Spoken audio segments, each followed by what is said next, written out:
Seja bem-vindo, seja bem-vinda a mais uma aula semanal para quem quer aprender sobre excelência em planejamento ortodôntico, gestão de consultório e captação de pacientes.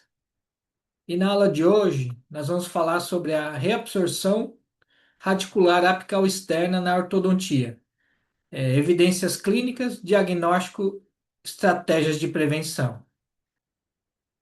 Hoje nós vamos abordar um tema muito importante e que muitos ortodontistas têm medo, que é a reabsorção radicular externa. É claro, lógico que tem medo, tem que ter medo dessa consequência em relação à movimentação ortodôntica, porque essa reabsorção diminui bastante as raízes. Isso aí causa uma angústia na gente, para a gente comunicar ao paciente, então essa sensação é bem ruim.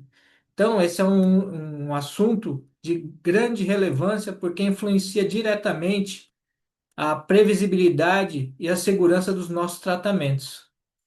E como nós vamos ver, é algo que todos nós precisamos monitorar para prevenir e explicar claramente para o paciente.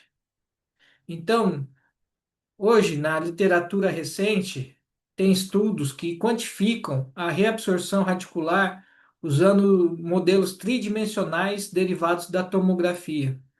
E eles compararam esses tratamentos com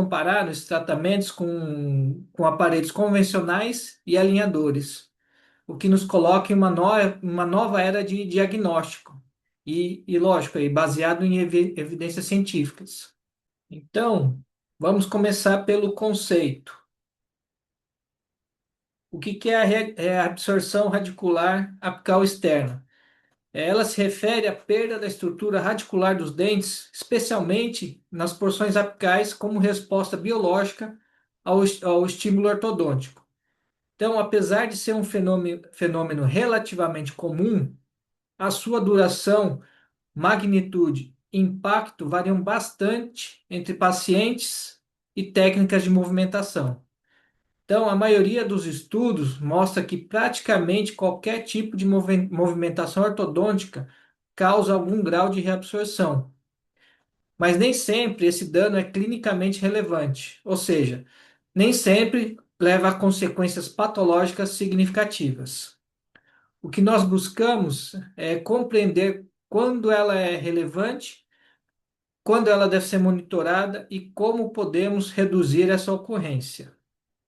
Então, um estudo recente publicado na Orthodontics e Craniofacial Research, com uso de modelos 3D derivados através da tomografia, ela buscou quantificar a reabsorção radicular dos incisivos depois do tratamento com alinhadores e com aparelho fixo, em pacientes com uma oclusão de classe 1 e apinhamento moderado. Então, é baseado nesse estudo aqui, ó, são feitos por brasileiros. Eles foram feitos na Universidade do Paraná. Então, os autores escolheram 40 pacientes e dividiram igualmente em dois grupos: 20 pacientes tratados com alinhadores e 20 pacientes tratados com aparelhos fixos convencionais. Então, durante o acompanhamento, houve perdas amostrais importantes que precisam ser considerados com atenção.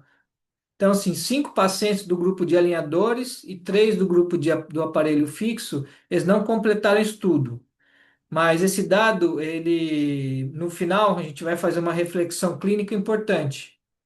Então, quais foram as características iniciais da amostra? Assim, no início do tratamento, os grupos eram bastante semelhantes. Então, no índice de Little médio, entre eles que quantifica o grau de apinhamento anterior, foi de aproximadamente 4,5 milímetros no grupo de alinhadores e 4,9 milímetros no grupo do aparelho fixo, caracterizando o apinhamento moderado em ambos os grupos.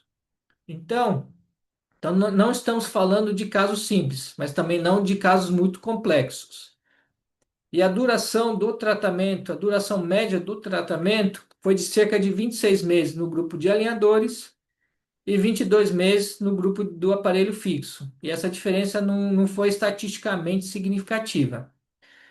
Então, isso é fundamental, que os grupos eles começaram equivalentes e tiveram tempos de tratamento comparáveis. Portanto, qualquer diferença observada nos resultados não pode ser atribuída a vieses iniciais relevantes. E quais foram os resultados principais da reabsorção radicular apical externa? Então, essa reabsorção radicular, a mediana geral da amostra foi de aproximadamente menos 0,72 milímetros. Quando os autores compararam os dois grupos, o grupo do alinhador teve menos 0,71 milímetros e o grupo do aparelho fixo teve menos 0,072 milímetros, ou seja, praticamente idênticos. Então, do ponto de vista estatístico e clínico, não houve diferença significativa entre os dois tipos de tratamento. Então, esse é um achado extremamente relevante porque ele demonstra uma ideia bastante difundida no marketing ortodôntico de que alinhadores seriam mais seguros para as raízes. E, e observando esse estudo, a gente vê que não é verdade. Então, a mensagem científica que é clara, que é o tipo de aparelho isoladamente, ela não determina a quantidade de reabsorção radicular. E quais fatores não influenciaram nessa reabsorção? Então, os autores realizaram uma análise de regressão linear, levando em conta diversos possíveis fatores de confusão.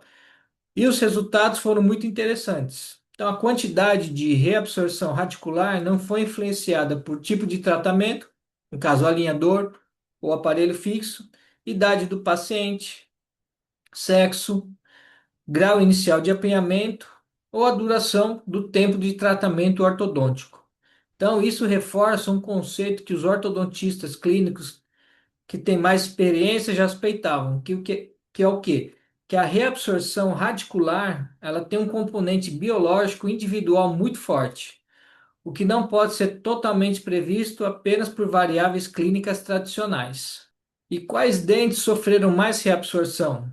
Então, quando os autores analisaram dente por dente, observaram um padrão já descrito na literatura. Então, os incisivos superiores, eles apresentaram a maior média de reabsorção, seguido pelos incisivos inferiores e depois pelos incisivos centrais superiores.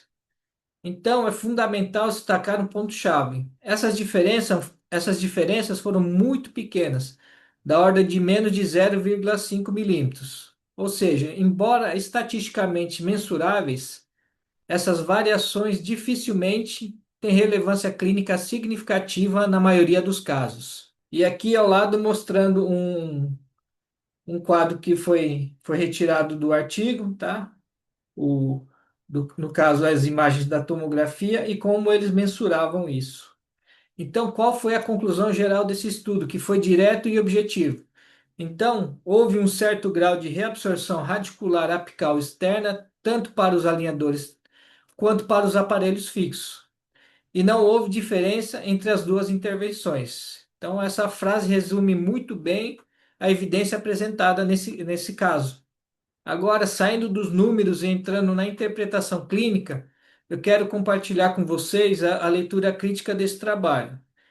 Esse foi um trabalho bem montado, bem estudado, muito bem conduzido, e além disso, os autores escreveram um artigo claro e conciso. Então, os pontos fortes do estudo, o que foi relevante foi o desenvolvimento de um novo método tridimensional para mensurar a reabsorção radicular utilizando imagens de tomografia computadorizada. Então, esse método aumenta significativamente a precisão das medidas, especialmente quando comparado às radiografias bidimensionais tradicionais. Porém, entra o componente da radiação, que devemos ter muito cuidado com nossos pacientes. Então, sugiro pedir uma tomografia em último caso, e não repetidas vezes. Por quê?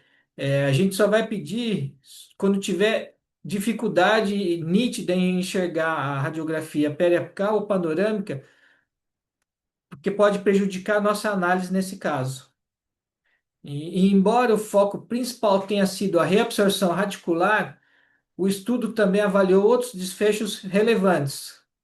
Então, ambos os métodos de tratamento eles foram eficazes em alcançar bons resultados, mas não houve diferença significativa no tempo de tratamento entre alinhadores e aparelhos fixos. No entanto, um dado chamou muita atenção. 25% dos pacientes do grupo de alinhadores, eles não concluíram o tratamento.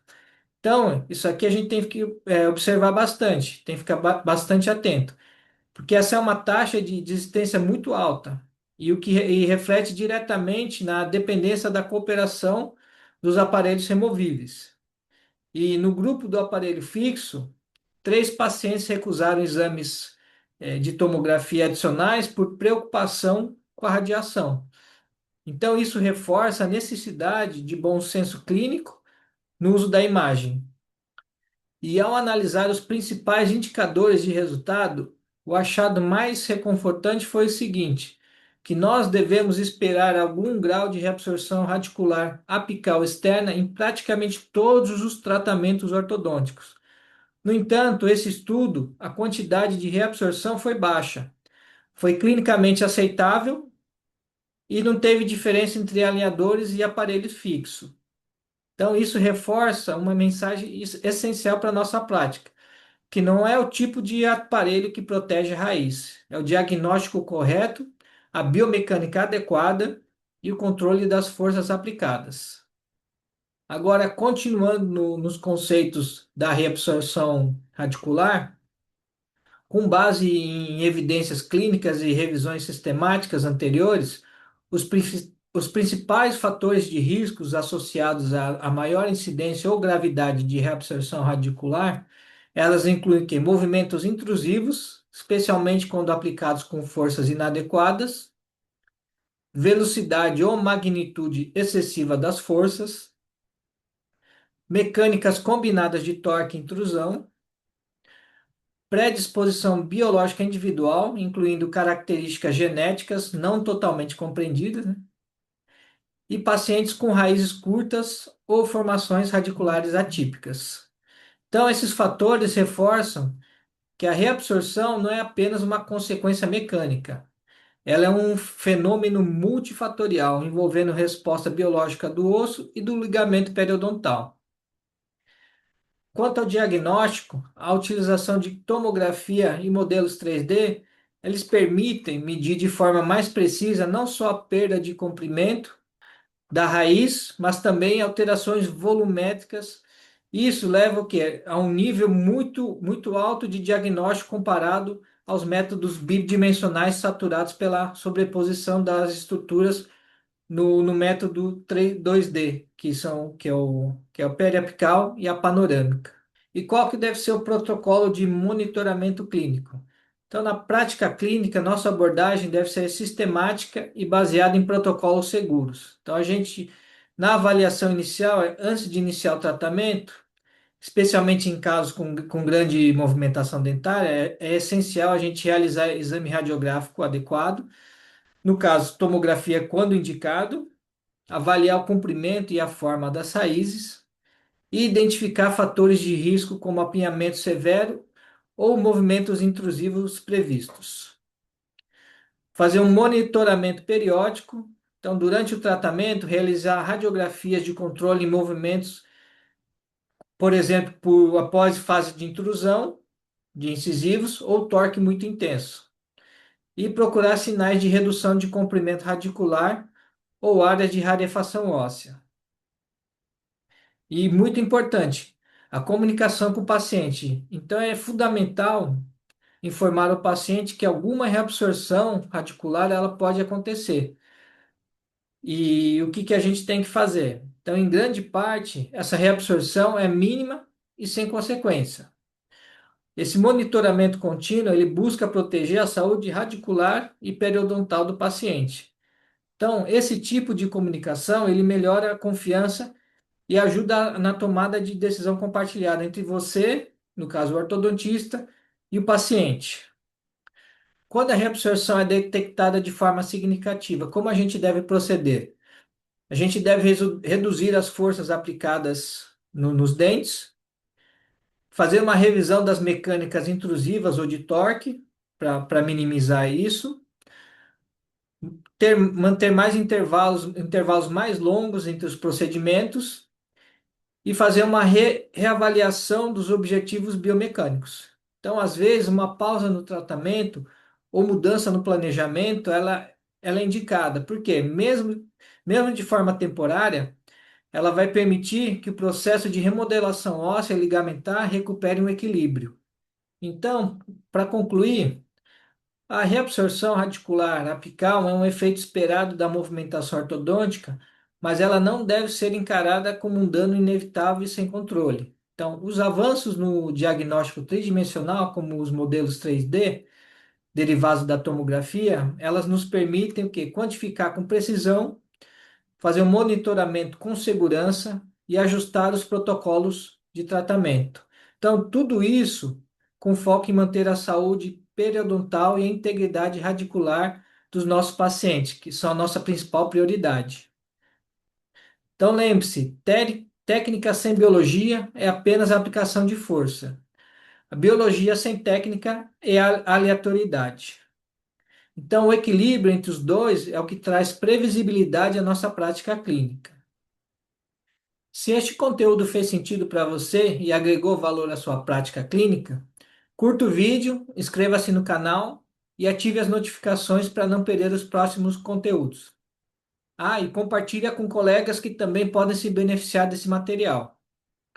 O seu engajamento ajuda o canal a crescer e nos permite continuar entregando conteúdo relevante, prático e baseado em evidência científica e experiência clínica. Obrigado por acompanhar essa aula e até a próxima.